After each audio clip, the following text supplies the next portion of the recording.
Assalamualaikum warahmatullahi wabarakatuh. Selamat pagi semuanya. Apa kabarnya hari ini? Yang pastinya kalian harus tetap semangat dan produktif dalam melalui pembelajaran daring ini. Belajar adalah fitrah manusia. Sepanjang hidupnya, manusia akan selalu disibukkan dengan proses belajar. Dari yang tidak bisa menjadi bisa, dan dari proses belajarlah ilmu pengetahuan menjadi ada.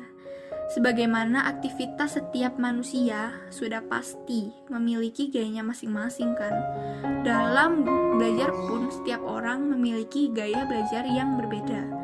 Sama seperti pilihan masing-masing orang terhadap makanan, pakaian, dan lain-lain.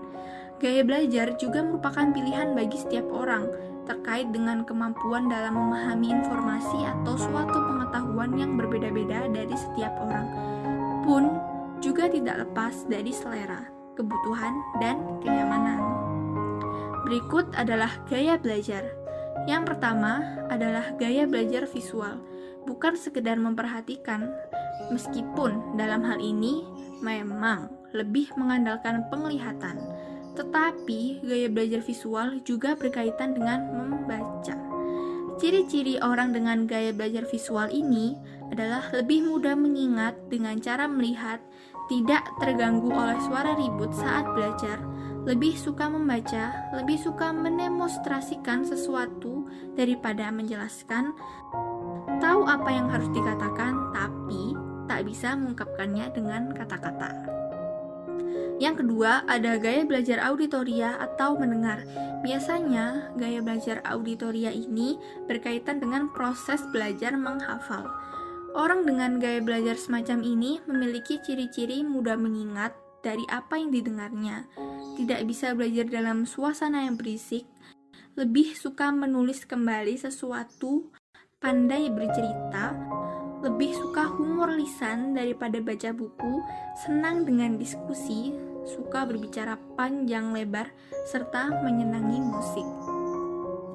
Perlu diketahui juga loh, ternyata antara orang dengan gaya belajar visual dan auditori punya ciri yang saling bertolak belakang dalam hal tulisan.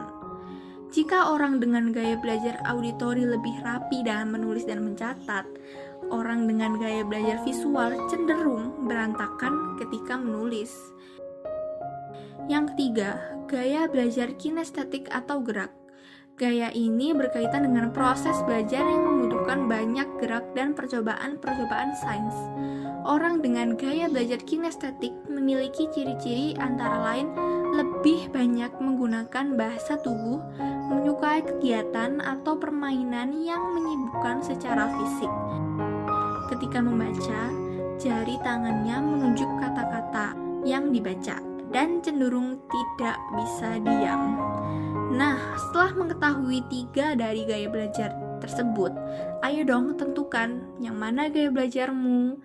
Kalau saya sendiri merasa lebih cenderung ke gaya belajar yang kedua, yaitu auditoria. Nah, menurut saya cukup sampai di sini ya percakapan kita kali ini. Sampai jumpa lagi di lain waktu.